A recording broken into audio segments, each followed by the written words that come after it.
Première lettre aux Corinthiens, chapitre 1. Moi, Paul, j'ai été appelé à être apôtre du Christ Jésus, parce que Dieu l'a voulu. Avec Sostène, notre frère, j'écris à l'Église de Dieu qui est à Corinthe, à ceux qui appartiennent à Dieu par le Christ Jésus. Dieu les appelle à vivre pour lui, avec tous ceux qui, partout, font appel au nom de notre Seigneur Jésus-Christ, leur Seigneur et le nôtre. Que Dieu notre Père et le Seigneur Jésus-Christ vous bénissent et vous donnent la paix. Sans cesse, je remercie Dieu à votre sujet, à cause des bienfaits qu'il vous a donnés par le Christ Jésus. Oui, par le Christ, Dieu vous a donné toutes les richesses, toutes celles de la parole et toutes celles de la connaissance. On vous a annoncé le Christ, et vous y croyez avec beaucoup de force. Alors maintenant, aucun don de Dieu ne vous manque. À vous qui attendez que notre Seigneur Jésus-Christ paraisse. C'est lui qui vous rendra fort jusqu'au bout. Ainsi, personne ne pourra rien vous reprocher le jour où le Seigneur Jésus-Christ viendra. Il est fidèle, le Dieu qui vous a appelé à vivre unis avec son Fils Jésus-Christ, notre Seigneur.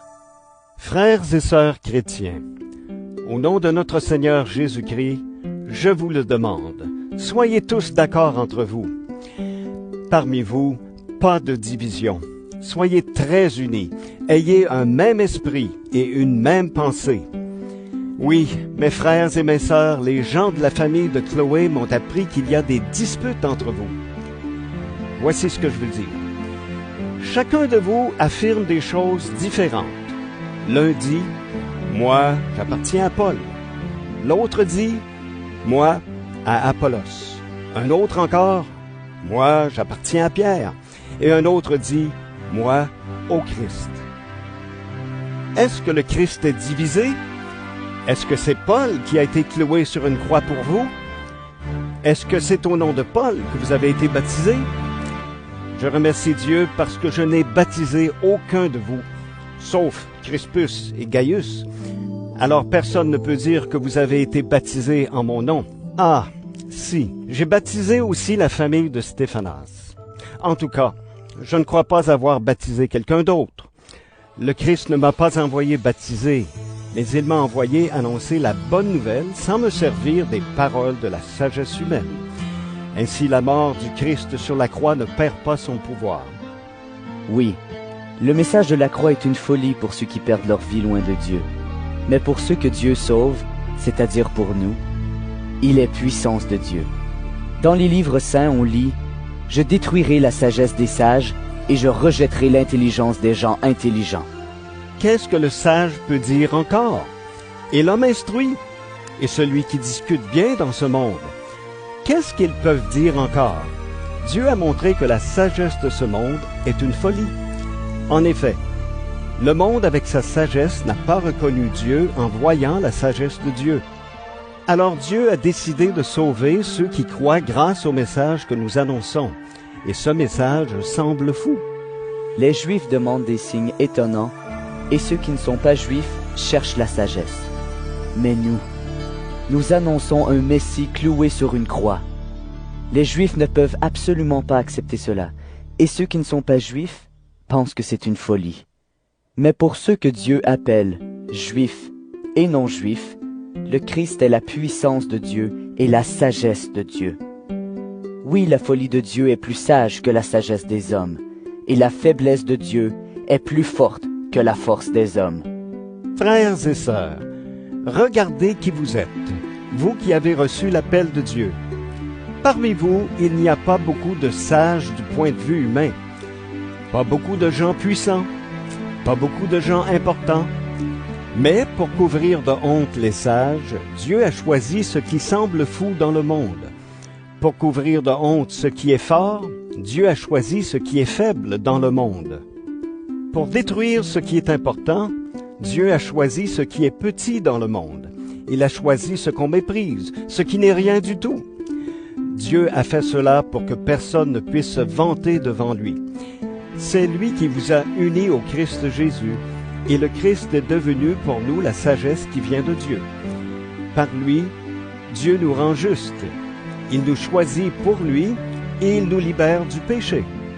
Alors, comme les livres saints le disent, si quelqu'un veut se vanter, qu'il se vante à cause du Seigneur.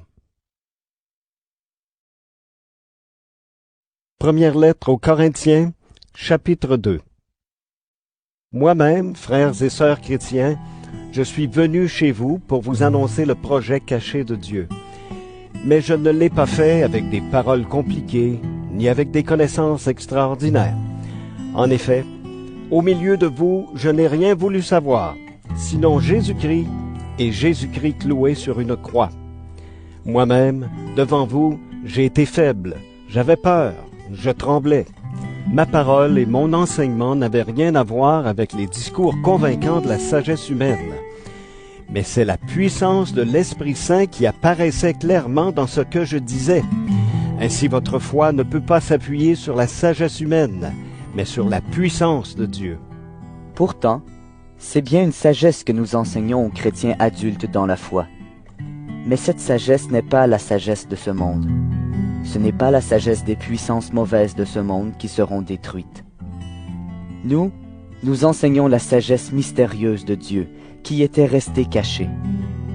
Mais avant que le monde existe, Dieu avait préparé cette sagesse pour nous donner de la gloire. Aucune puissance mauvaise de ce monde n'a connu cette sagesse. Si ces puissances l'avaient connue, elles n'auraient pas fait clouer sur une croix le Seigneur plein de gloire. En effet, les livres saints disent: « Il y a des choses que les yeux ne voient pas, les oreilles ne les entendent pas, les êtres humains n'y ont jamais pensé. Eh bien, ces choses-là, Dieu les a préparées en faveur de ceux qui ont de l'amour pour lui. » Et c'est à nous que Dieu les a fait connaître par l'Esprit Saint. En effet, l'Esprit Saint connaît tout, même les secrets les plus profonds de Dieu. Les secrets d'une personne humaine, qui les connaît? Personne, sauf l'esprit humain qui est en elle. De même, les secrets de Dieu, qui les connaît? Personne, sauf l'Esprit de Dieu. Nous n'avons pas reçu l'Esprit du monde. Nous avons reçu l'Esprit qui vient de Dieu. Alors nous pouvons reconnaître les dons que Dieu nous a faits. Nous ne parlons pas de ces dons avec les mots que la sagesse humaine enseigne. Nous en parlons avec les mots que l'Esprit de Dieu nous enseigne. Ainsi, nous expliquons les choses de l'Esprit de Dieu avec les mots qui viennent de cet Esprit. Celui qui pense seulement de manière humaine n'accepte pas ce qui vient de l'Esprit de Dieu. Pour lui, c'est une folie. Il ne peut pas comprendre cela. Oui, c'est seulement l'Esprit Saint qui permet de bien juger ces choses. Et celui qui a l'Esprit Saint peut juger de tout. Mais lui, personne ne peut le juger. Les livres saints disent: « Qui connaît la pensée du Seigneur? Qui peut lui donner des conseils? » Eh bien, nous avons la pensée du Christ. Première lettre aux Corinthiens, chapitre 3. Pour moi, frères et sœurs chrétiens, je n'ai pas pu vous parler comme à des personnes qui ont l'Esprit Saint. Je vous ai parlé seulement comme à des personnes faibles, à des chrétiens qui sont encore des bébés dans la foi. Je vous ai donné du lait à boire, et non une nourriture solide, parce que vous ne pouviez pas la supporter. Même maintenant, vous ne pouvez toujours pas la supporter, parce que vous êtes encore faibles. En effet, parmi vous, il y a de la jalousie et des disputes. Alors, est-ce que vous n'êtes pas des gens faibles? Est-ce que votre façon de vivre n'est pas encore bien humaine? Quand l'un de vous dit « Moi, j'appartiens à Paul », quand un autre dit « Moi, j'appartiens à Apollos », est-ce que ces paroles ne sont pas encore bien humaines? Apollos, c'est qui? Et Paul, c'est qui? Nous sommes seulement des serviteurs de Dieu. C'est par nous que vous êtes devenus croyants. Et chacun de nous a travaillé selon les dons que Dieu lui a faits. Moi j'ai planté, Apollos a arrosé, mais c'est Dieu qui a fait pousser. Celui qui plante n'est rien, celui qui arrose n'est rien, mais celui qui fait pousser est tout, et c'est Dieu. Entre celui qui plante et celui qui arrose, il n'y a pas de différence. Mais Dieu donne à chacun sa récompense selon son travail. Car nous travaillons ensemble au service de Dieu, Et vous êtes le champ de Dieu. Vous êtes aussi la maison de Dieu. Selon le don que Dieu m'a fait, j'ai placé les fondations comme un bon constructeur. Un autre construit dessus. Mais chacun doit faire attention à la façon de construire dessus. Les fondations sont déjà là. C'est Jésus-Christ. Personne ne peut en placer d'autres. On peut construire sur ces fondations avec de l'or, de l'argent, des pierres précieuses, du bois, du foin ou de la paille. Peu importe, le travail de chacun sera visible et on le connaîtra le jour du jugement. Ce jour-là, il y aura un grand feu et ce feu montrera la qualité du travail de chacun. Si quelqu'un a construit une maison qui résiste au feu, celui-là recevra une récompense. Au contraire, si son travail est brûlé, il perdra tout. Lui, il sera sauvé, mais comme quelqu'un qui traverse le feu pour s'échapper. Vous êtes le temple de Dieu, et l'Esprit de Dieu habite en vous. Vous ne savez donc pas cela? Si quelqu'un détruit le temple de Dieu, celui-là, Dieu le détruira. Oui, le temple de Dieu est saint, et ce temple, c'est vous. Personne ne doit se tromper sur soi-même. Si quelqu'un parmi vous se prend pour un sage, à la manière des gens de ce monde, qu'il devienne fou pour être vraiment sage. En effet, la sagesse des gens de ce monde est une folie pour Dieu. C'est pourquoi les livres saints disent « Dieu attrape les sages au piège de leurs mensonges ». Ils disent aussi « Le Seigneur connaît les pensées des sages, il sait qu'elles ne valent rien ». Alors, personne ne doit se vanter à cause d'un être humain, car tout vous appartient. Paul, Apollos ou Pierre, le monde, la vie, la mort, le présent, l'avenir. Tout vous appartient. Mais vous, vous appartenez au Christ, et le Christ appartient à Dieu. Première lettre aux Corinthiens, chapitre 4. On doit nous considérer comme les serviteurs du Christ et les responsables chargés de faire connaître les mystères de Dieu. Finalement, ce qu'on demande à des responsables, c'est d'être fidèles. Moi, cela m'est égal. Vous pouvez me juger, un tribunal humain peut me juger, mais je ne me juge pas moi-même. Je pense que je n'ai rien à me reprocher. Mais cela ne veut pas dire que je suis innocent. Mon juge, c'est le Seigneur. Ne jugez donc pas avant le moment où le Seigneur viendra. C'est lui qui éclairera ce qui est caché dans la nuit. Il mettra les pensées des cœurs en pleine lumière. Alors, chacun recevra de Dieu les félicitations qu'il mérite. Frères et sœurs chrétiens, à propos de ce que j'ai dit, j'ai pris Apollos et moi-même comme exemple à cause de vous. J'ai voulu vous apprendre le sens de ce proverbe, rien au-delà de ce qui est écrit. Alors personne ne se vantera en choisissant le parti d'un homme contre un autre. En effet, qui te rend supérieur aux autres? Tout ce que tu as, c'est Dieu qui te l'a donné, n'est-ce pas? Et si tu l'as reçu, pourquoi te vanter, comme si tu ne l'avais pas reçu? Vous avez déjà tout ce que vous voulez. Vous êtes déjà riche, vous êtes devenu roi, mais nous ne le sommes pas. Si vous l'étiez vraiment, nous pourrions nous aussi être rois avec vous. Mais à mon avis, Dieu nous a mis, nous les apôtres, à la dernière place comme des condamnés à mort. Oui, nous sommes devenus comme un spectacle pour le monde entier, pour les anges et pour les hommes. Nous sommes fous à cause du Christ, mais vous êtes des chrétiens sages. Nous sommes faibles, mais vous êtes forts. On vous respecte beaucoup, mais nous, on nous méprise. Jusqu'à maintenant encore, nous avons faim, nous avons soif, nous n'avons pas de vêtements. On nous fait du mal et nous ne pouvons jamais rester au même endroit. Nous nous fatiguons à travailler de nos mains. On nous insulte, mais nous souhaitons du bien. On nous fait souffrir, mais nous le supportons.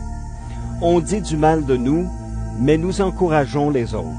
Jusqu'à maintenant, pour les gens, nous sommes comme les ordures du monde, comme des choses sales que tous rejettent. Je ne vous écris pas cela pour vous faire honte, mais vous êtes mes enfants très aimés. Alors je veux vous avertir. En effet, même si 10 000 personnes vous apprennent à vivre avec le Christ, vous n'avez pas plusieurs pères. C'est moi qui vous ai donné la vie, celle du Christ Jésus, en vous annonçant la bonne nouvelle.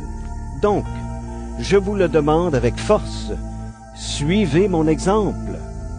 Et pour cela, je vous envoie Timothée, mon fils très aimé et fidèle dans le Seigneur. Il vous rappellera les règles qui me guident dans ma vie avec le Christ. C'est cela que j'enseigne partout, dans toutes les églises. Certains ont pensé que je n'allais pas revenir chez vous, et ils se sont vantés de cela. Mais si le Seigneur le veut, j'irai bientôt chez vous, et je m'intéresserai non pas aux paroles de ces orgueilleux, mais à ce qu'ils sont capables de faire. Car le royaume de Dieu, ce n'est pas une affaire de parole, mais de puissance. Qu'est-ce que vous voulez? Que je vienne chez vous avec un fouet, ou bien avec un cœur plein d'amour et de douceur?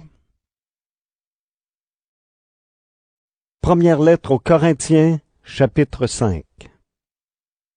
On entend dire partout que, chez vous, certains ont une vie immorale, et leur façon de vivre est si mauvaise qu'on ne la trouve même pas chez ceux qui ne connaissent pas Dieu. Il paraît que l'un de vous a pris la femme de son père.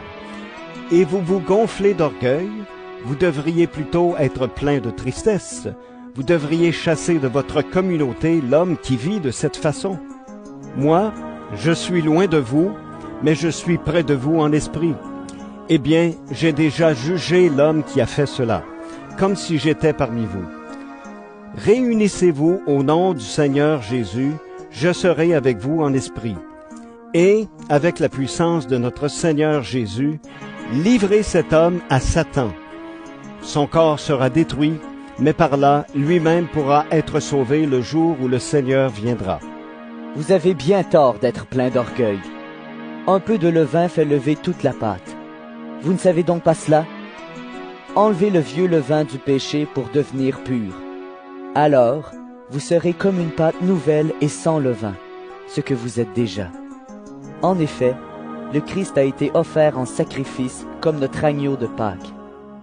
Fêtons donc la Pâque avec du pain sans levain, avec un cœur pur et sincère. Ne mangeons pas le pain fait avec du vieux levain, le levain des mauvaises actions et du mal. Dans une autre lettre, je vous ai écrit: n'ayez pas de contact avec les gens qui ont une vie immorale. Je ne voulais pas parler de tous ceux qui, dans ce monde, ont une vie immorale. Je ne parlais pas non plus de tous les voleurs, de tous les avares ou de tous ceux qui adorent les faux dieux. Dans ce cas, vous devriez sortir du monde. Non, je vous ai écrit: n'ayez pas de contact avec celui qui porte le nom de chrétien et qui a une vie immorale. Je parlais du chrétien qui est voleur, ou qui adore les faux dieux, ou qui insulte les autres. Je parlais de celui qui boit trop, ou qui aime l'argent. Ne mangez même pas avec cet homme-là. Est-ce que c'est à moi de juger ceux qui ne sont pas chrétiens? Ceux-là, c'est Dieu qui les jugera. Vous devez juger ceux de votre communauté. Les livres saints le disent: chassez l'homme mauvais du milieu de vous. Première lettre aux Corinthiens, chapitre 6. Quand vous avez une querelle entre vous, vous faites juger l'affaire par des juges qui ne connaissent pas Dieu, et non par des gens qui appartiennent à Dieu. Comment osez-vous faire cela? Ceux qui appartiennent à Dieu jugeront le monde. Vous ne savez donc pas cela? Et si c'est vous qui devez juger le monde, est-ce que vous n'êtes pas capable de juger les affaires peu importantes? C'est nous qui jugerons les anges. Vous ne savez donc pas cela? Alors, nous pouvons bien juger les affaires de cette vie. Pourtant, quand vous avez des procès pour des affaires de ce genre, vous prenez comme juge des gens que l'Église compte pour rien. Je le dis, et c'est une honte pour vous. Il n'y a donc parmi vous aucune personne sage, capable de servir d'arbitre entre un chrétien et un autre, mais un chrétien est en procès contre un autre, et cela devant des juges qui ne croient pas au Christ. En tout cas, pour vous, c'est déjà un échec d'avoir des procès entre vous. Pourquoi est-ce que vous ne préférez pas supporter l'injustice? Pourquoi est-ce que vous ne laissez pas plutôt les autres voler ce qui est à vous? Au contraire, c'est vous qui êtes injustes, c'est vous qui volez les autres, et ces autres sont vos frères et sœurs chrétiens. Ceux qui font le mal n'auront pas de place dans le royaume de Dieu. Vous ne savez donc pas cela? Attention, comprenez bien ceci. Ceux qui ont une vie immorale, ceux qui adorent les faux dieux, ceux qui sont adultères, les hommes qui couchent avec des jeunes gens, les voleurs, les avares, ceux qui boivent trop, ceux qui insultent les autres, les bandits, ces gens-là n'auront pas de place dans le royaume de Dieu. Voilà ce que certains parmi vous étaient autrefois. Mais notre Dieu vous a lavé du péché, il vous a choisi pour lui, il vous a rendu juste au nom du Seigneur Jésus-Christ et par l'Esprit Saint. Certains disent, « Tout m'est permis. » Oui, mais tout n'est pas bon pour vous. Tout m'est permis, c'est vrai. Mais je ne veux pas être esclave de quelque chose. Vous dites aussi, « La nourriture est pour le ventre, et le ventre est pour la nourriture. » Oui, mais Dieu détruira la nourriture et le ventre. D'autre part, on ne peut pas faire n'importe quoi avec son corps. Le corps est pour le Seigneur et le Seigneur est pour le corps. Dieu a réveillé de la mort le Seigneur, et nous aussi, il nous réveillera de la mort par sa puissance. Vos corps font partie du corps du Christ. Vous ne savez donc pas cela? Eh bien, est-ce que je vais prendre une partie du corps du Christ pour en faire une partie du corps d'une prostituée? Sûrement pas. Celui qui s'unit à une prostituée devient avec elle un seul corps. Vous ne savez donc pas cela? En effet, les livres saints disent, « Les deux deviendront comme une seule personne. » Mais celui qui s'unit au Seigneur dans son cœur devient comme une seule personne avec lui. Évitez à tout prix de faire n'importe quoi avec votre corps. Tous les autres péchés que les gens peuvent commettre sont à l'extérieur du corps. Mais si quelqu'un fait n'importe quoi avec son corps, il fait quelque chose de mal contre son corps. Vous le savez, votre corps est le temple de l'Esprit Saint. Cet esprit est en vous, et Dieu vous l'a donné. Vous ne vous appartenez pas à vous-même. Dieu vous a acheté très cher pour vous rendre libre. Alors rendez gloire à Dieu par votre corps. Première lettre aux Corinthiens, chapitre 7.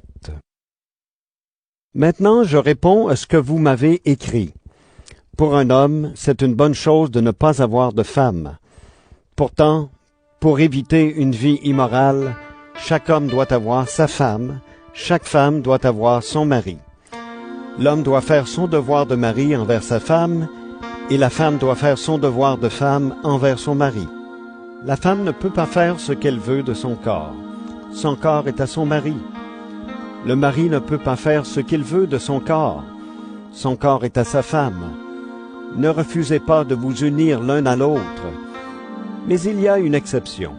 Si vous voulez mieux prier, mettez-vous d'accord tous les deux pour agir ainsi pendant peu de temps. Ensuite, retournez ensemble. Sinon, vous risquez de ne plus être maître de votre corps, et Satan peut en profiter pour vous tenter. Ce que je dis là, ce n'est pas un ordre, mais une possibilité que je vous accorde. J'aimerais mieux que tout le monde soit comme moi, mais chacun reçoit de Dieu un don particulier. L'un, celui-ci, l'autre, celui-là. Pourtant, à ceux qui ne sont pas mariés et aux veuves, je dis, si vous restez comme moi, c'est une bonne chose pour vous. Mais si vous ne pouvez pas être maître de votre corps, mariez-vous. Il vaut mieux se marier que brûler de désir. À ceux qui sont mariés, voici ce que je commande. Ou plutôt, ce n'est pas moi, c'est le Seigneur. Le mari ne doit pas renvoyer sa femme, et la femme ne doit pas quitter son mari. Si elle est séparée de son mari, qu'elle reste seule, ou alors qu'elle fasse la paix avec lui. Aux autres, voici ce que je dis. Et cette fois, c'est moi qui le dis, et non le Seigneur. Si un chrétien a une femme qui n'est pas chrétienne, et si cette femme veut continuer à vivre avec lui, il ne doit pas la renvoyer. Si une chrétienne a un mari qui n'est pas chrétien, et si celui-ci veut continuer à vivre avec elle, elle ne doit pas renvoyer son mari.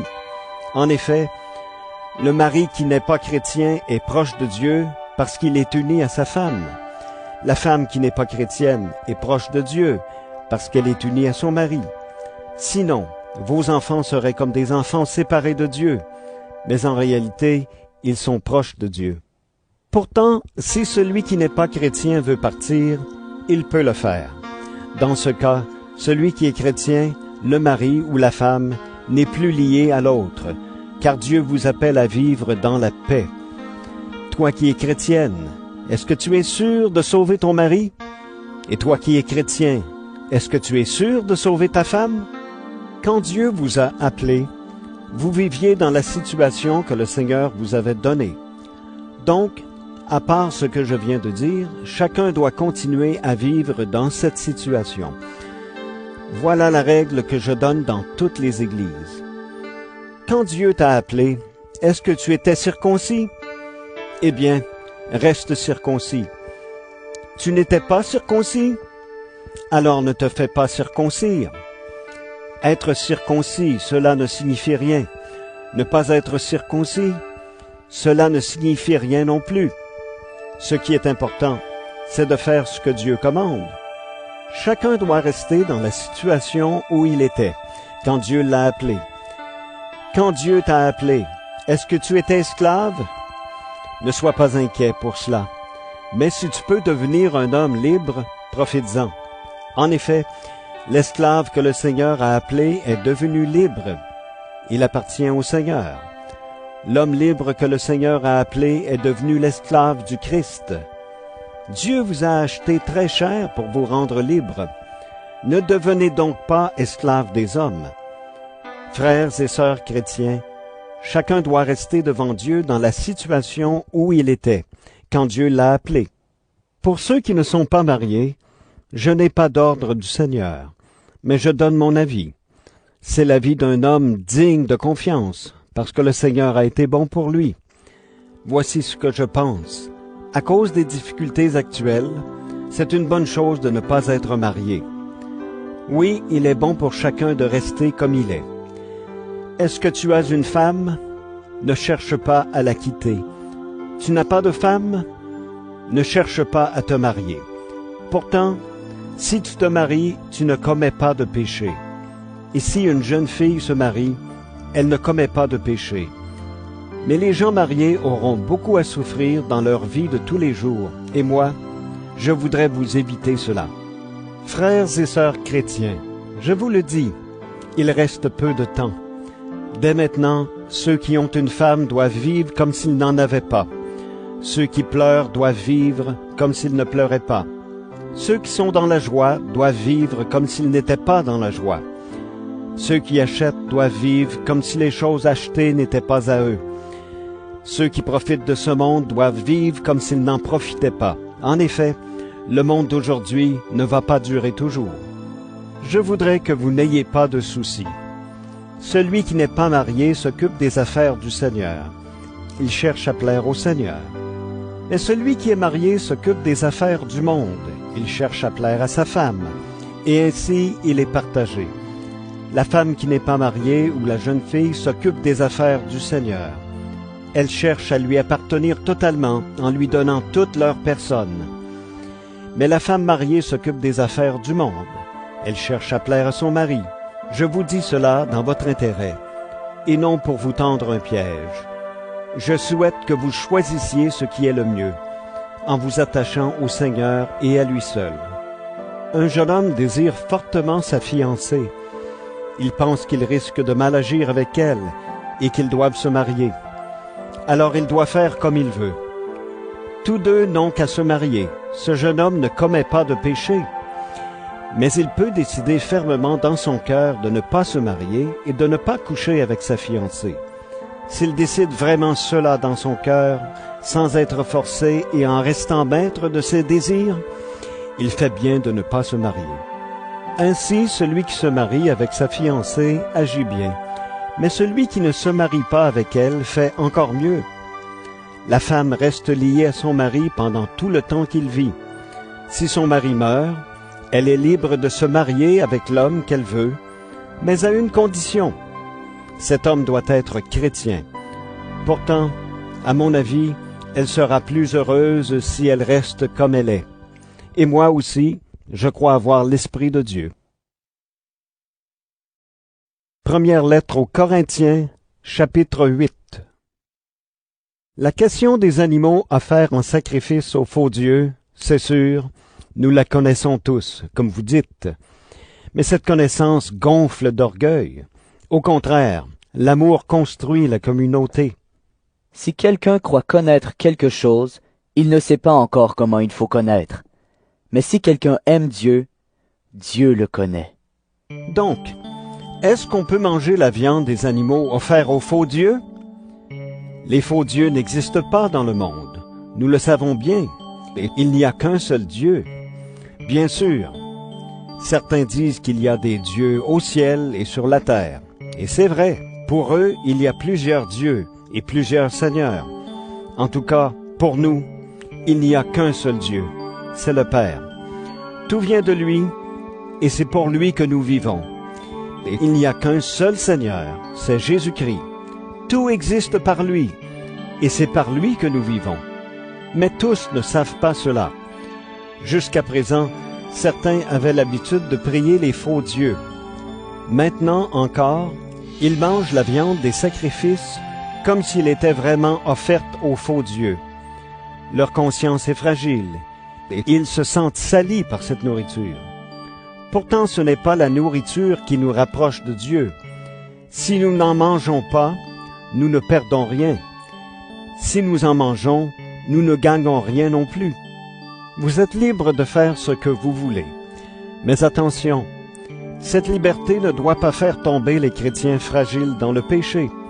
En effet, toi qui connais la vérité, si on te voit en train de manger dans un temple de faux dieux, qu'est-ce qui va se passer? Tu vas peut-être entraîner quelqu'un qui a une conscience fragile à manger, lui aussi, la viande des animaux offerts aux faux dieux. Et à cause de ta connaissance, ce chrétien fragile va tomber, lui pour qui le Christ est mort. Quand vous péchez de cette façon contre vos frères et vos sœurs, et quand vous blessez leur conscience fragile, c'est contre le Christ que vous péchez. C'est pourquoi, si la nourriture doit faire tomber mes frères et mes sœurs chrétiens dans le péché, je ne mangerai plus jamais de viande, pour ne pas les faire tomber. Première lettre aux Corinthiens, chapitre 9. Moi aussi, je suis libre de faire ce que je veux. Est-ce que je ne suis pas apôtre? Est-ce que je n'ai pas vu Jésus notre Seigneur? Est-ce que vous n'êtes pas le résultat de mon travail au service du Seigneur? Si pour certains je ne suis pas un apôtre, pour vous du moins, je le suis. Oui, vous êtes la preuve que j'ai bien fait mon travail d'apôtre au service du Seigneur. Voici ma réponse à ceux qui m'accusent. Est-ce que nous n'avons pas le droit de recevoir de la nourriture et de la boisson pour notre travail? Est-ce que nous n'avons pas le droit d'emmener avec nous une femme chrétienne? Les autres apôtres, les frères du Seigneur et Pierre font cela. Ou bien est-ce que Barnabas et moi, nous sommes les seuls qui devons gagner notre vie? Quand quelqu'un est dans l'armée, il ne paie pas pour faire son service militaire. Quand quelqu'un cultive un arbre, il mange ses fruits. Ou bien, quand quelqu'un garde un troupeau, il boit le lait des bêtes. Est-ce que ces façons de faire sont seulement des coutumes humaines? Est-ce que la loi ne dit pas la même chose? En effet, dans la loi de Moïse, on lit « Quand le bœuf travaille pendant la récolte, ne l'empêche pas de manger des épis. » Est-ce que Dieu s'occupe des bœufs? Ou bien est-ce qu'il parle surtout pour nous? Oui, c'est pour nous que ces paroles sont écrites. Celui qui laboure doit labourer en espérant récolter quelque chose. Celui qui travaille pendant la récolte doit espérer recevoir des épis.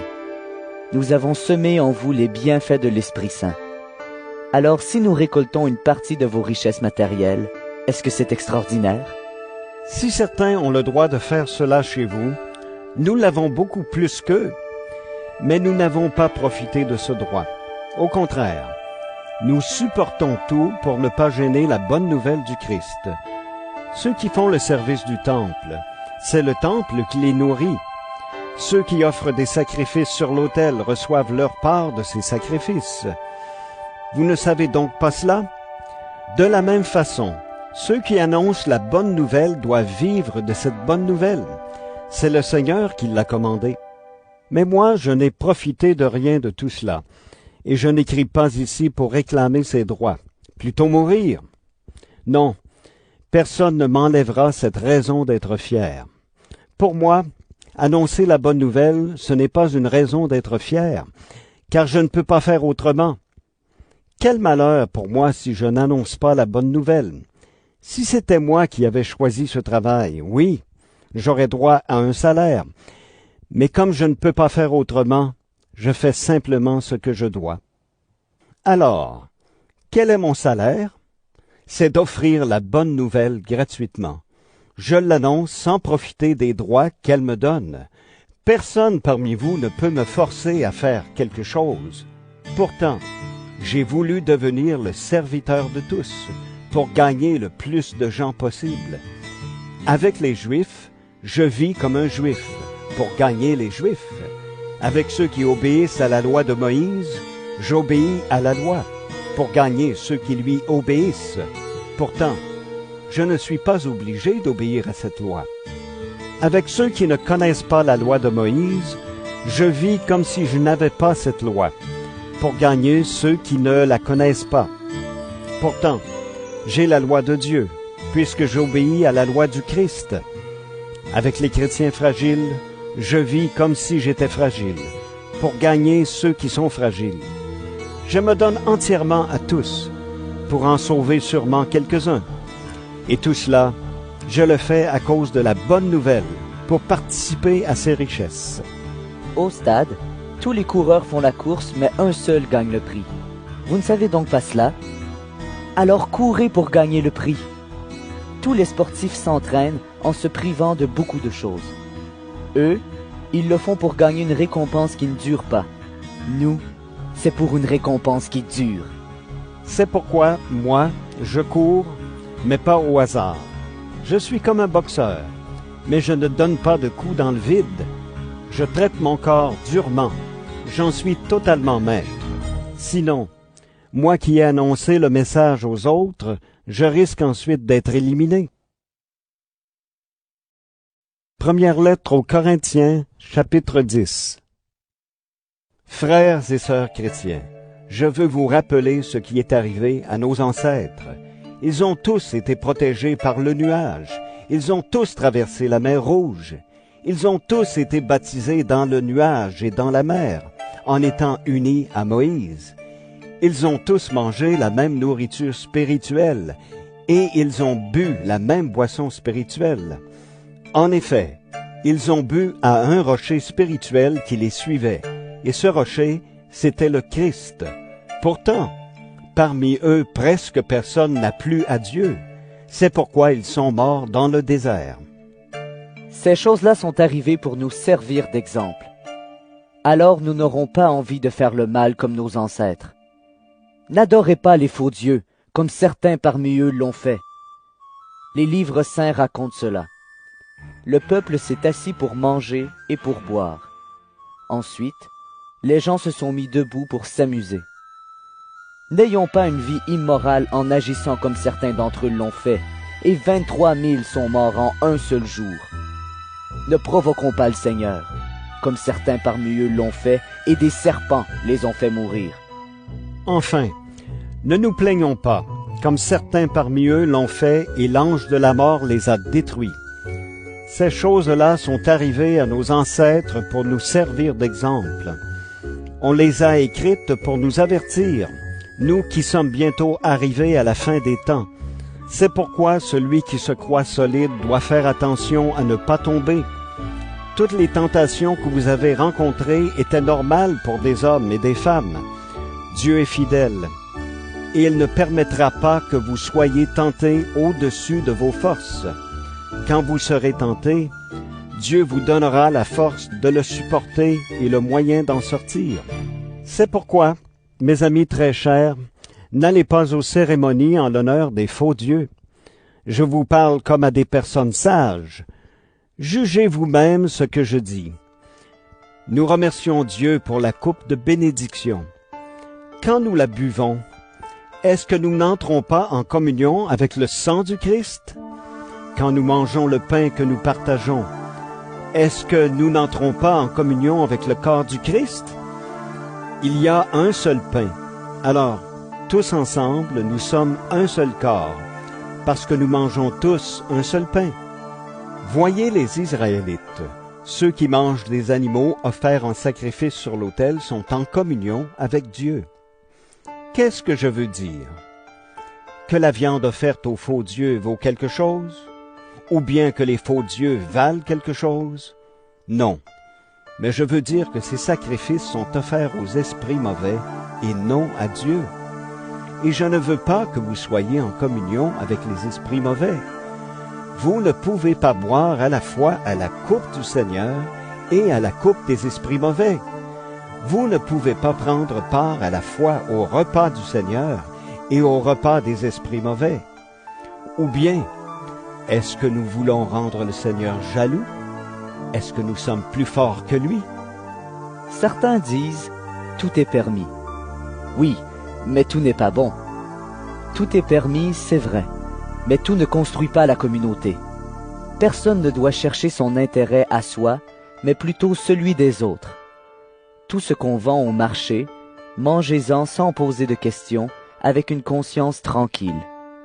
En effet, tout appartient au Seigneur, la terre et tout ce qu'elle contient.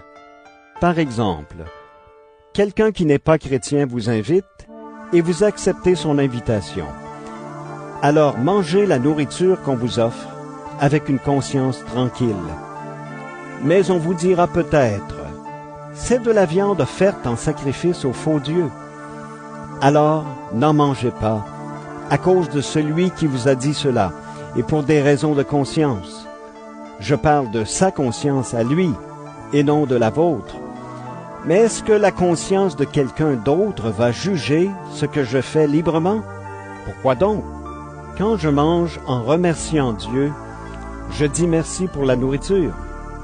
Alors on ne peut pas dire du mal de moi à cause de cette nourriture. Donc, quand vous mangez, quand vous buvez, ou quand vous faites autre chose, agissez en tout pour la gloire de Dieu. Ne faites tomber personne dans le péché par votre façon d'agir, ni les Juifs, ni ceux qui ne sont pas Juifs, ni l'Église de Dieu. Faites comme moi. J'essaie de plaire à tous dans toutes mes actions. Je ne cherche pas mon intérêt, je cherche l'intérêt de tous pour qu'ils soient sauvés. Première lettre aux Corinthiens, chapitre 11. Imitez-moi, comme moi j'imite le Christ. Je vous félicite. Vous vous souvenez toujours de moi et vous gardez mon enseignement, comme je vous l'ai donné. Pourtant, je veux que vous compreniez ceci. Le chef de tout homme, c'est le Christ. Le chef de la femme, c'est l'homme. Le chef du Christ, c'est Dieu. Un homme qui, en public, prie ou qui parle au nom de Dieu avec la tête couverte ne respecte pas son chef. Une femme qui, en public, prie ou qui parle au nom de Dieu sans avoir la tête couverte ne respecte pas son chef. C'est exactement comme si elle avait la tête rasée. Si une femme ne se couvre pas la tête, alors qu'elle se fasse raser la tête. Mais si c'est une honte pour une femme d'avoir les cheveux coupés ou rasés, elle doit avoir la tête couverte. L'homme, lui, ne doit pas avoir la tête couverte. Il est l'image et la gloire de Dieu. Mais la femme est la gloire de l'homme. En effet, Dieu n'a pas fait l'homme à partir du corps de la femme, mais il a fait la femme à partir du corps de l'homme. Et Dieu n'a pas créé l'homme pour la femme, il a créé la femme pour l'homme. C'est pourquoi, à cause des anges, la femme doit avoir la tête couverte. Cela montre son autorité. Pourtant, devant le Seigneur, la femme ne va pas sans l'homme, et l'homme ne va pas sans la femme. En effet, Dieu a fait la femme à partir du corps de l'homme, mais l'homme vient au monde grâce à la femme, et tout vient de Dieu. Jugez vous-même. Quand une femme prie Dieu sans avoir la tête couverte, est-ce que c'est bien? C'est une honte pour l'homme de porter des cheveux longs. La nature vous apprend cela. Mais pour la femme, c'est un honneur, car elle a reçu des cheveux longs pour lui servir de voile. Et si quelqu'un veut encore discuter à ce sujet, nous n'avons pas cette habitude, et les églises de Dieu non plus. Puisque je suis en train de faire des remarques, je n'ai pas à vous féliciter. Vos réunions vous font plus de mal que de bien. Tout d'abord, quand vous vous réunissez en assemblée, il y a des divisions parmi vous. On me l'a dit, et je crois que c'est vrai en partie. D'ailleurs, il faut qu'il y ait des divisions parmi vous. Ainsi, on peut voir clairement ceux qui, parmi vous, sont vraiment fidèles. Donc, quand vous vous réunissez tous ensemble, ce n'est pas le repas du Seigneur que vous prenez. Non, chacun se dépêche de manger son repas à lui, et l'un a faim pendant que l'autre boit trop. Est-ce que vous n'avez pas des maisons pour manger et pour boire? Ou bien est-ce que vous vous moquez de l'Église de Dieu? Est-ce que vous voulez faire honte à ceux qui n'ont rien? Que vous dire? Est-ce que je vais vous féliciter? Non, sur ce point, je ne vous félicite pas. Voici la tradition que moi, j'ai reçue du Seigneur et que je vous ai fait connaître. La nuit où le Seigneur Jésus a été livré, il a pris du pain, il a remercié Dieu, puis il a partagé le pain et il a dit, « Ceci est mon corps, il est pour vous. Faites cela en souvenir de moi. » Après le repas, le Seigneur a pris aussi la coupe de vin et il a dit, « Cette coupe est la nouvelle alliance de Dieu, parce que mon sang est versé pour vous. Toutes les fois que vous en boirez, faites cela en souvenir de moi.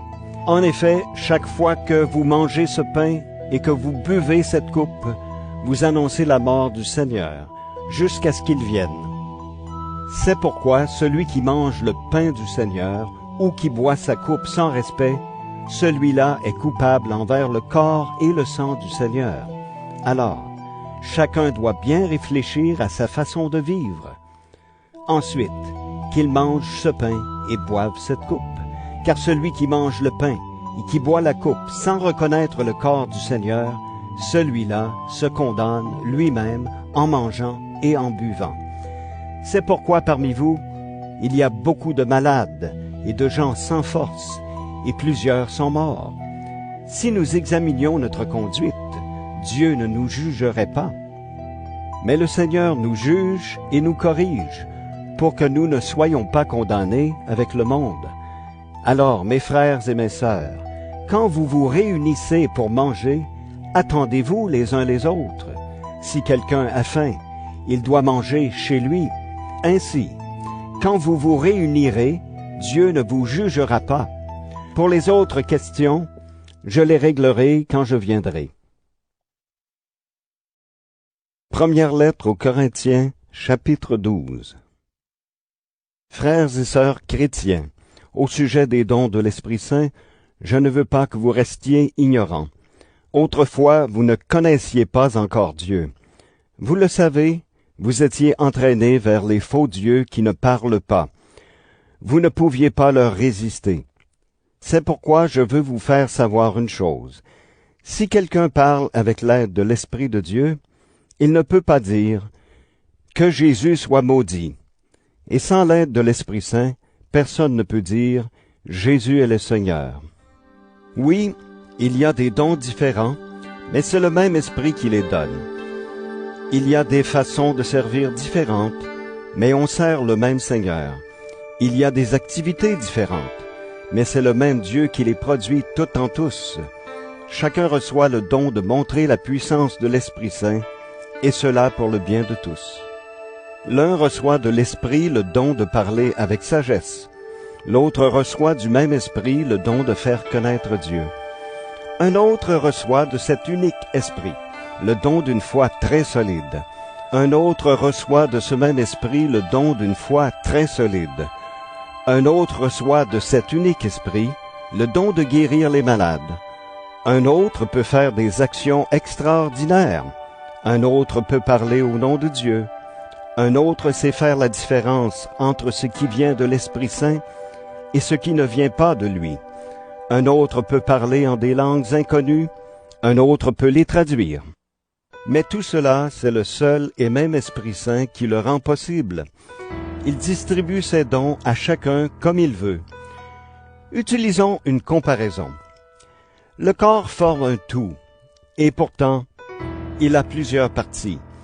Malgré leur nombre, toutes les parties du corps ne forment qu'un seul corps. Pour le Christ, c'est la même chose. Tous, juifs et non-juifs, esclaves et personnes libres, nous avons reçu le baptême dans un seul Esprit Saint, pour former un seul corps. Nous avons tous bu à la source de cet unique esprit. En effet, le corps n'a pas qu'une seule partie, il en a plusieurs. Le pied peut dire, « Moi, je ne suis pas une main, donc je ne fais pas partie du corps. » Pourtant, il fait quand même partie du corps. L'oreille peut dire, « Je ne suis pas un œil, donc je ne fais pas partie du corps. » Pourtant, elle fait quand même partie du corps. Si dans le corps, il n'y avait que les yeux, comment pourrait-on entendre? S'il n'y avait que les oreilles, comment pourrait-on sentir les odeurs? Mais Dieu a placé chaque partie dans le corps comme il l'a voulu. Si l'ensemble se compose d'une seule partie, il n'y a pas de corps. Il y a donc plusieurs parties, mais un seul corps. L'œil ne peut pas dire à la main, « Je n'ai pas besoin de toi », et la tête ne peut pas dire aux pieds, « Je n'ai pas besoin de vous ». Au contraire, même les parties du corps qui semblent les plus faibles sont nécessaires, et les parties que nous jugeons les moins respectables, nous les respectons davantage. Celles qu'on ne doit pas voir, nous nous en occupons avec plus de soin. Les parties de notre corps qu'on peut voir n'ont pas besoin de tous ces soins. Mais Dieu a fait le corps en donnant plus d'honneur aux parties les moins respectables. Alors, il n'y a pas de division dans le corps. Au contraire, toutes ces parties prennent soin les unes des autres. Si une partie du corps souffre, toutes les autres parties souffrent avec elle. Si une partie est à l'honneur, toutes les autres partagent sa joie. Vous êtes le corps du Christ, et chacun de vous est une partie de ce corps. Dans l'Église, Dieu a placé au premier rang les apôtres, au deuxième rang les prophètes, au troisième rang ceux qui enseignent.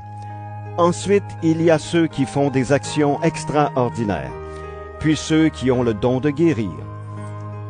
Il y a ceux qui aident les autres et ceux qui dirigent. Enfin, il y a ceux qui ont le don de parler en langues inconnues. Tous ne sont pas apôtres, tous ne sont pas prophètes, tous n'enseignent pas, tous ne font pas des actions extraordinaires, tous n'ont pas le don de guérir, tous ne parlent pas en langue inconnue, et tous ne les traduisent pas.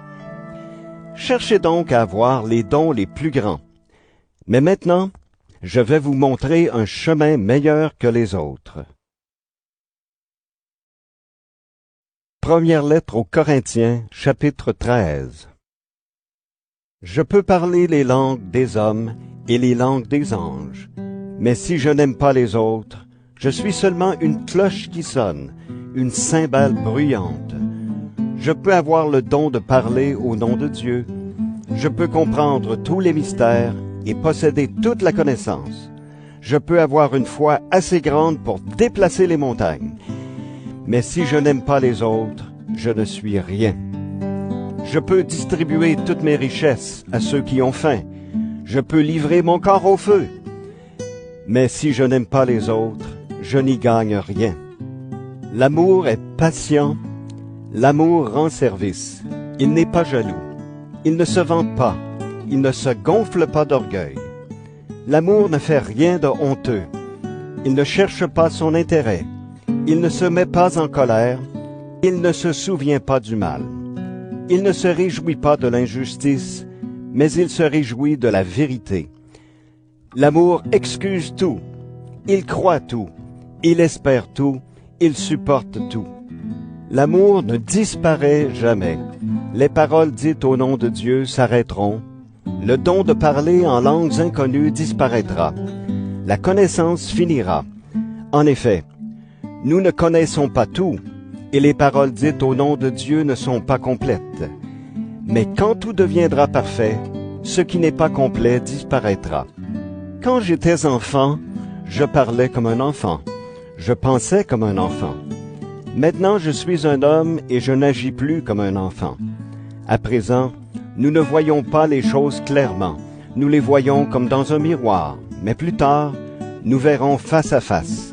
À présent, je ne connais pas tout, mais plus tard, je connaîtrai comme Dieu me connaît. Maintenant, 3 choses sont toujours là: la foi, l'espérance et l'amour. Mais la plus grande des 3, c'est l'amour.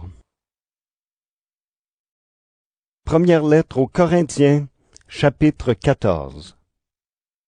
Cherchez avant tout à aimer les autres, désirez les dons de l'Esprit Saint, surtout le don de parler au nom de Dieu. Si quelqu'un parle en langues inconnues, il ne parle pas aux gens, mais à Dieu. Personne ne le comprend. Avec l'aide de l'Esprit Saint, il dit des choses mystérieuses. Mais si quelqu'un parle au nom de Dieu, il parle aux gens. Il construit la communauté, il encourage et il console. Celui qui parle en langues inconnues ne construit que lui-même. Au contraire, celui qui parle au nom de Dieu construit la communauté tout entière. Je souhaite que vous parliez tous en langues inconnues, mais j'aime encore mieux que vous parliez au nom de Dieu. Parler au nom de Dieu, cela vaut mieux que de parler en langues inconnues, sauf si quelqu'un traduit pour construire la communauté. Frères et sœurs chrétiens, prenons un exemple. Je viens vous voir et je vous parle en langues inconnues. Si mes paroles ne vous apportent rien, ni message clair, ni connaissance, ni parole de la part de Dieu, ni enseignement, est-ce que je vous rends service? C'est la même chose pour les instruments de musique, comme la flûte ou la cithare. Si leurs sons ne sont pas différents, comment distinguer la musique que chacune joue? Et si la trompette ne sonne pas clairement, qui va se préparer pour le combat? Pour vous, c'est pareil. Si vous parlez avec des mots qu'on ne comprend pas, comment savoir ce que vous dites? Vos paroles sont du vent. Il y a beaucoup de langues différentes sur la terre, et toutes veulent dire quelque chose. Si je ne connais pas la langue de la personne qui me parle, je suis pour elle un étranger, et elle est une étrangère pour moi. Pour vous, c'est pareil. Puisque vous désirez les dons de l'Esprit Saint, cherchez-les toujours davantage, mais pour construire la communauté rassemblée.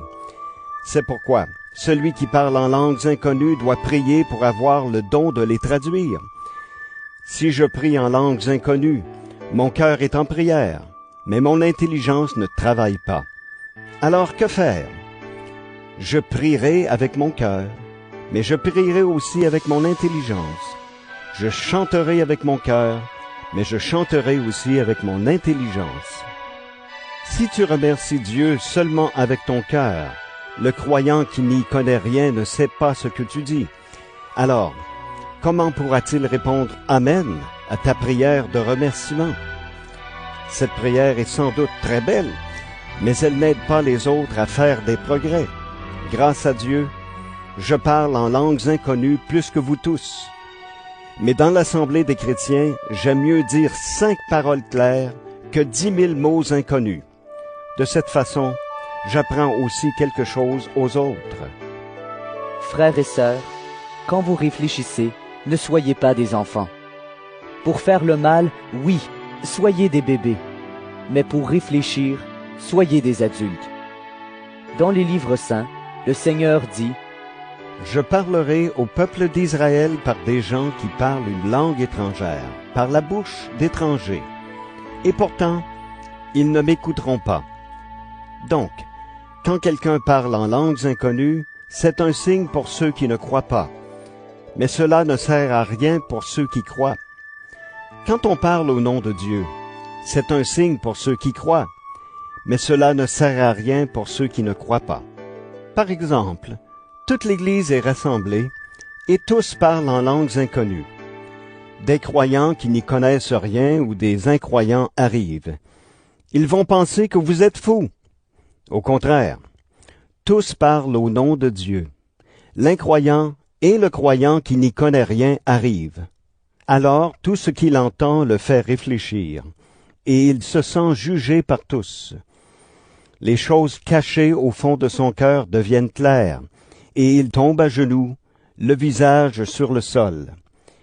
Il adore Dieu et il dit, « Oui, Dieu est vraiment parmi vous. » Alors, frères et sœurs chrétiens, qu'est-ce qu'il faut faire? Quand vous êtes réunis, chacun peut chanter ou enseigner, faire connaître une chose cachée ou bien traduire ce qu'on vient de dire. Mais tout cela doit servir à construire la communauté. Si des gens veulent parler en langue inconnue, 2 personnes peuvent le faire, 3 au plus, mais l'une après l'autre, et il faut traduire. S'il n'y a personne pour traduire, ils doivent se taire. Chacun parlera seulement à lui-même et à Dieu. 2 ou 3 peuvent parler au nom de Dieu. Les autres doivent examiner ce qu'ils disent. Mais si Dieu donne un message à quelqu'un d'autre, celui qui est en train de parler doit se taire. Oui, vous pouvez tous parler au nom de Dieu, mais l'un après l'autre. Alors tous recevront l'enseignement et seront encouragés. Ceux qui parlent au nom de Dieu restent maîtres du don que Dieu leur fait. En effet, Dieu n'est pas pour le désordre, mais pour la paix. Comme cela se fait dans toutes les églises chrétiennes, les femmes doivent se taire dans les assemblées. Elles n'ont pas l'autorisation de prendre la parole. Elles doivent rester tranquilles et écouter, comme la loi le dit. Si elles veulent une explication, elles doivent interroger leur mari à la maison. Pour une femme, parler dans une assemblée, cela ne se fait pas. Ou bien, vous pensez peut-être que la parole de Dieu est venue de chez vous? Est-ce que vous êtes les seuls à l'avoir reçue? Si quelqu'un croit parler au nom de Dieu ou de l'Esprit Saint, il doit reconnaître une chose. Ce que je vous écris est un commandement du Seigneur. Mais s'il ne reconnaît pas cela, Dieu ne le connaît pas non plus. Alors, frères et sœurs, vous devez désirer parler au nom de Dieu. N'empêchez pas les autres de parler en langues inconnues, mais tout doit se passer avec calme et dans l'ordre. Première lettre aux Corinthiens, chapitre 15. Frères et sœurs chrétiens, je vous rappelle la bonne nouvelle que je vous ai annoncée. Vous l'avez reçue, et aujourd'hui encore vous êtes attachés à elle. Cette bonne nouvelle vous sauve, si vous la gardez comme je vous l'ai annoncé, sinon votre foi ne sert à rien. Je vous ai donné avant toute chose l'enseignement que j'ai reçu moi-même. Le Christ est mort pour nos péchés, comme les livres saints l'avaient annoncé. On l'a mis au tombeau, et le 3e jour, Dieu l'a réveillé de la mort, comme les livres saints l'avaient annoncé. Il s'est montré à Pierre, puis aux 12 apôtres. Ensuite, il s'est montré à plus de 500 frères et sœurs à la fois. Presque tous sont encore vivants, quelques-uns sont morts. Ensuite, il s'est montré à Jacques, puis à tous les apôtres. Finalement, après les autres, il s'est montré à moi aussi, à moi qui le méritais le moins. Oui, je suis le plus petit des apôtres. Je ne mérite même pas de porter le nom d'apôtre, parce que j'ai fait souffrir l'Église de Dieu. Mais grâce à l'amour de Dieu, je suis devenu l'homme que je suis, et cet amour a donné de bons résultats en moi. J'ai travaillé plus que tous les apôtres. En réalité, ce n'est pas moi qui ai travaillé, c'est l'amour de Dieu qui agit en moi. En tout cas, que cela vienne de moi ou d'eux, voilà la bonne nouvelle que nous annonçons, et voilà ce que vous avez cru. Nous annonçons que le Christ s'est réveillé de la mort. Pourtant, parmi vous, certains disent, « Les morts ne se relèveront plus. » Comment peuvent-ils dire cela? Si les morts ne se relèvent plus, le Christ non plus ne s'est pas réveillé de la mort. Et si le Christ ne s'est pas réveillé de la mort, nous n'avons rien à annoncer. Et vous n'avez rien à croire. Si vraiment les morts ne se réveillent pas, cela veut dire que Dieu n'a pas réveillé le Christ de la mort. Dans ce cas, nous sommes de faux témoins de Dieu. En effet, nous avons été témoins contre Dieu, en affirmant qu'il a réveillé le Christ de la mort. Si les morts ne se réveillent pas, le Christ non plus ne s'est pas réveillé de la mort. Et si le Christ ne s'est pas réveillé de la mort, votre foi est vide, et vous êtes encore dans vos péchés. Alors ceux qui sont morts en croyant au Christ sont perdus. Si nous avons mis notre espérance dans le Christ pour cette vie seulement, nous sommes les plus malheureux de tous. Mais en réalité, le Christ s'est réveillé du milieu des morts. Parmi les morts, le Christ s'est réveillé le premier, pour que les autres morts se réveillent aussi. C'est par un homme, Adam, que la mort est venue. C'est aussi par un homme, le Christ, que les morts se relèvent. Tous les êtres humains meurent, parce qu'ils sont unis à Adam. De même, tous vont recevoir la vie, parce qu'ils sont unis au Christ. Mais chacun à son rang. Le Christ, le premier, s'est déjà réveillé de la mort. Ensuite, ceux qui sont au Christ se réveilleront quand il viendra. Puis, à la fin, le Christ détruira toutes les forces mauvaises qui ont puissance et autorité sur nous. Alors il remettra son pouvoir de roi à Dieu le Père. À ce moment-là, Dieu mettra tous ses ennemis sous les pieds du Christ. En attendant, il faut que le Christ ait tout pouvoir. Le dernier ennemi qui sera détruit, c'est la mort. Oui, Dieu a tout mis sous ses pieds. Mais quand le Christ dira « Maintenant, tout est en mon pouvoir », cela voudra dire tout sauf Dieu. En effet, c'est Dieu qui donne au Christ le pouvoir sur toute chose. Oui, c'est Dieu qui lui donnera tout pouvoir. Et quand le Fils aura pouvoir sur toute chose, alors lui-même sera sous le pouvoir de Dieu. Ainsi, Dieu sera tout entier en tous. Certains se font baptiser pour les morts. À quoi cela leur sert-il? En tout cas, si les morts ne se réveillent pas, pourquoi ces gens-là se font-ils baptiser à leur place? Et nous, pourquoi est-ce que nous menons sans arrêt une vie dangereuse? Je risque la mort tous les jours. C'est vrai, frères et sœurs, aussi vrai que je suis fier de vous dans le Christ Jésus notre Seigneur.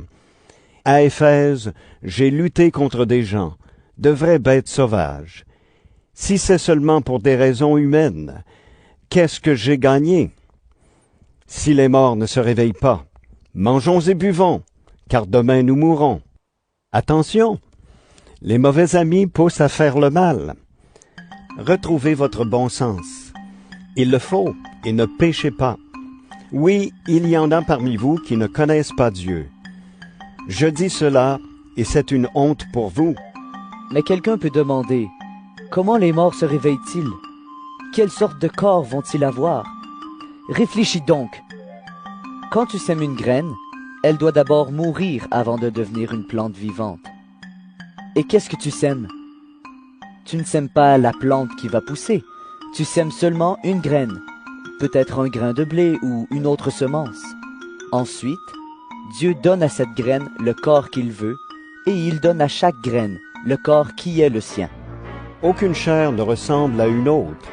Il y a une différence entre la chair des humains et la chair des animaux, entre la chair des oiseaux et la chair des poissons. Il y a aussi des corps célestes et des corps terrestres. Mais la beauté des corps célestes n'est pas la même chose que la beauté des corps terrestres. La beauté du soleil n'est pas la beauté de la lune, et leur beauté n'est pas celle des étoiles. Et même chaque étoile a une beauté différente de celle des autres étoiles. Quand les morts se relèveront, ce sera la même chose. Ce qu'on met dans la terre comme une graine, c'est un corps qui doit pourrir. Mais quand il se réveille de la mort, il ne peut plus pourrir. Ce qu'on met dans la terre, c'est un corps qui ne vaut plus rien. Mais quand il se réveille de la mort, il est plein de gloire. Ce qu'on met dans la terre, c'est un corps faible. Mais quand il se réveille de la mort, il est plein de force. Le corps qu'on met dans la terre comme une graine, c'est un simple corps humain. Mais quand il se réveille de la mort, l'Esprit Saint lui donne la vie. Il y a donc un corps qui est un simple corps humain, Mais il y a aussi un corps qui reçoit la vie de l'Esprit Saint. Dans les livres saints, on lit « Adam, le premier homme, c'est un simple être humain qui a reçu la vie. Le dernier Adam est rempli de l'Esprit Saint qui donne la vie. Ce qui vient d'abord, ce n'est pas l'être qui vit par l'Esprit Saint, c'est le simple être humain. L'être qui vit par l'Esprit Saint vient après. Dieu a modelé le premier homme avec de la terre. Cet homme-là vient de la terre, mais le deuxième homme vient du ciel. Ceux qui viennent de la terre sont comme celui que Dieu a modelé avec de la terre. Ceux qui viennent du ciel sont comme celui qui est venu du ciel. Nous avons ressemblé d'abord à l'homme modelé avec de la terre. Plus tard, nous ressemblerons aussi à l'homme qui vient du ciel. Frères et sœurs chrétiens, voici ce que j'affirme. Ce qui est fait de chair et de sang ne peut pas participer au royaume de Dieu. Et ce qui doit pourrir ne peut pas posséder la vie qui ne finit pas.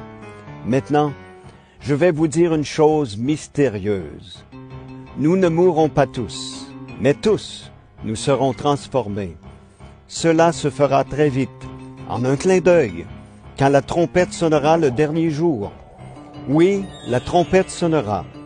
Alors les morts se réveilleront pour une vie qui ne finit pas, et nous serons transformés. En effet, ce qui pourrit doit recevoir la vie qui ne finit pas, et ce qui meurt doit recevoir la vie qui dure toujours.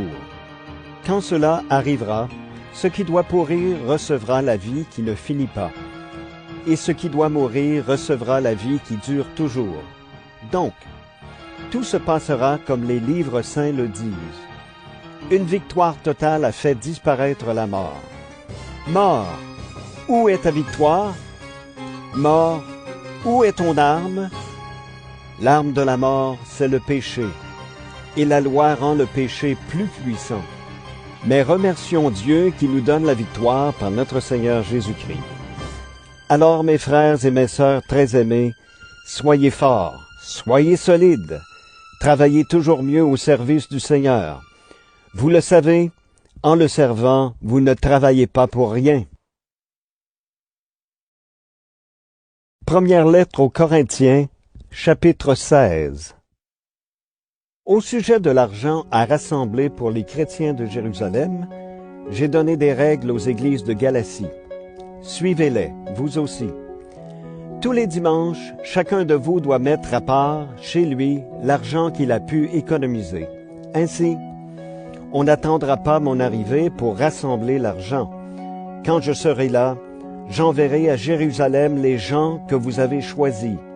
Je leur donnerai des lettres de recommandation et ils apporteront vos dons. Si je dois y aller aussi, ils voyageront avec moi. Je viendrai chez vous en passant par la Macédoine, car je vais traverser cette province. Je resterai peut-être un certain temps chez vous, peut-être même pendant toute la mauvaise saison. Alors vous me donnerez les moyens de continuer ma route. Je ne veux pas vous voir seulement en passant. J'espère rester chez vous un certain temps, si le Seigneur le permet. Mais je resterai à Éphèse jusqu'à la Pentecôte. Là, j'aurai l'occasion de pouvoir faire un grand travail. Pourtant, il y a beaucoup d'ennemis. Si Timothée vient, prenez soin de lui, pour qu'il se sente bien accueilli au milieu de vous. En effet, il travaille au service du Seigneur comme moi. Personne ne doit donc le mépriser, mais donnez-lui les moyens de revenir auprès de moi, le cœur en paix. Je l'attends avec les frères. Au sujet de notre frère Apollos, je l'ai beaucoup encouragé à aller chez vous avec les autres frères, mais il ne veut pas du tout partir maintenant. Il viendra quand il pourra. Restez éveillés, gardez une foi solide, soyez courageux, soyez forts, faites tout avec amour. Encore une demande, frères et sœurs.